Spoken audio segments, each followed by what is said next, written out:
What is the greatest gift that you can give someone you love, in your opinion? If I asked you to think of one of the greatest and the best gifts your spouse or your friend or your child would appreciate if you were to give it to them constantly, what would be your answer? Today, my friend, we are going to be looking at one of the best gifts you can give the people who are important to you that they will really appreciate. When you think of what makes your relationship stronger and what helps to sustain your relationship, what comes to your mind? Spending quality time with the people you love, getting them thoughtful, meaningful gifts, helping them with the things that are important to them, or perhaps the words you speak to them. If you are familiar with the 5 love languages, you are perhaps familiar with most of these, as they are some of the ways that people express love. Through words of affirmation, gifts, performing acts of service, physical touch, and spending quality time, not just with your spouse, but with your friends, your family, even the people you work with. One thing we can agree on is the fact that every person wants to be loved, however they may perceive or interpret love. But beyond the love languages, there are other things you may do that signify love and respect to the people you love. One of these very important things is the ability to listen. Listening is such a powerful gift that you can give any person, and it is one of the reasons why your relationships may have been failing up until now. One of the reasons why you may have been struggling in your marriage, at work, or with your children or friends. When we think of the things that matter the most to our loved ones, we are more likely to think of the really big things like gifts, vacations, time spent together, values shared, and the likes. And while all these are good and have their place, it is impossible to have any kind of intimacy with any person over a long period of time without taking the time to listen to them. So, what does it mean to listen? The Merriam-Webster dictionary defines hearing as the process, function, or power of perceiving sound, specifically the special sense by which noises and tones are received as stimuli. Listening, however, is defined as to pay attention to sound, to hear something with thoughtful attention, and to give consideration.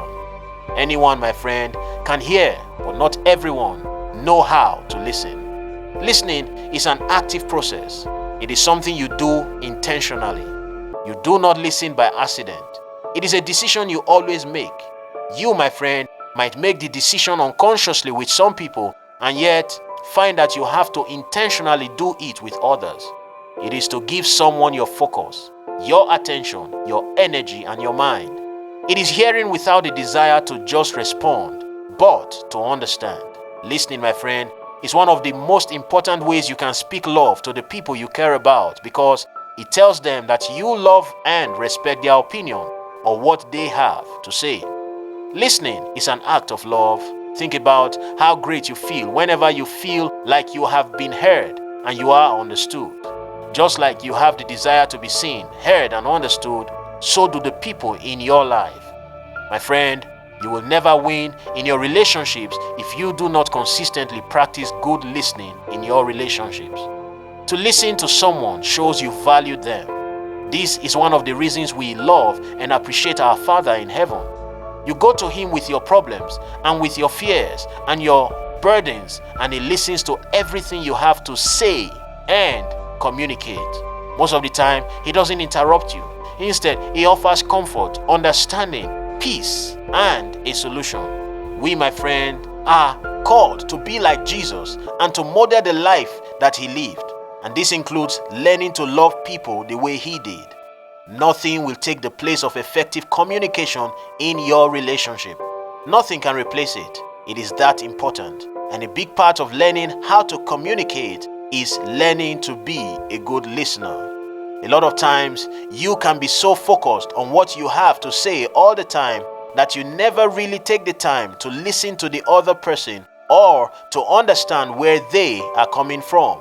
You can be so focused on your point of view that you fail to see that there is more than your point of view. You can be so focused on encouraging or trying to be of help that you volunteer solutions or try to fix what is wrong with the people you love before they are ready to receive what you have to say.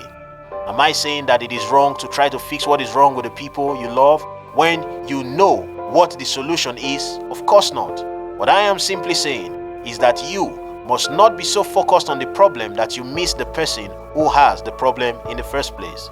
Your ability, my friend, to listen and understand is a gift that you can give to the people you love. If you know and understand this, why is it so difficult for us to do sometimes?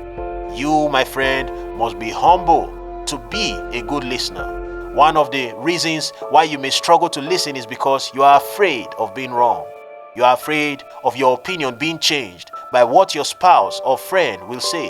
It can be difficult to accept that you are not right, or that you are at fault, or that a certain thing you have believed isn't true, no matter how strongly you believed it, or how long you have thought it was true.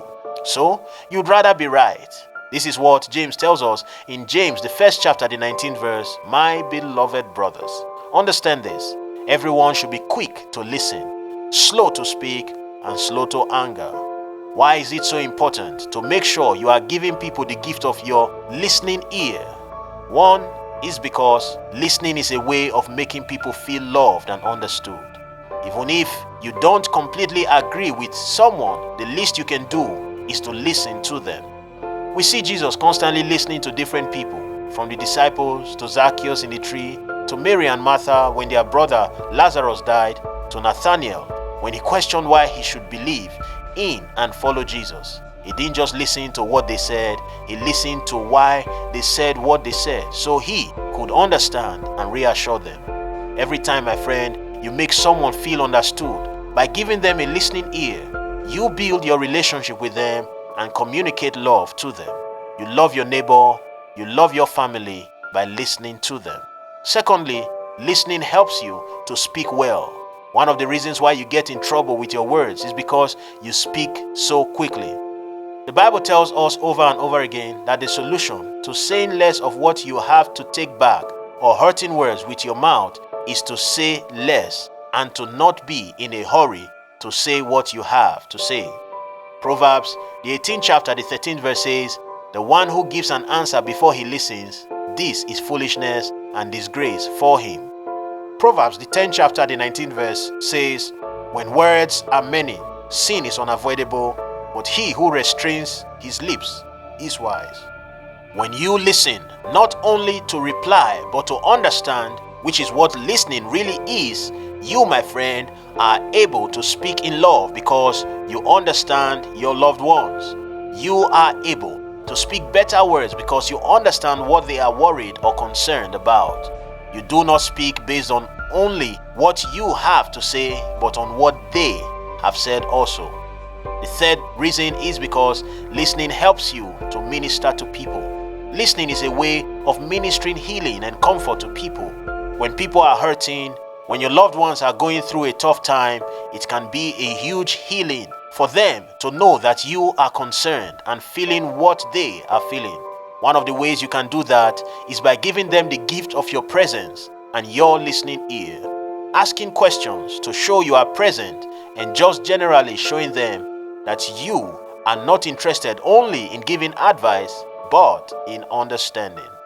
The better a listener you become, my friend, the better you will communicate with the people you love, and the stronger your relationships will become. If you have been struggling in your relationships, begin to practice listening today. Ask the Holy Spirit to help you to listen twice as much as you speak, and begin, my friend, to see the healing hand of God in all of your relationships. May God, my friend, bless you and your relationships.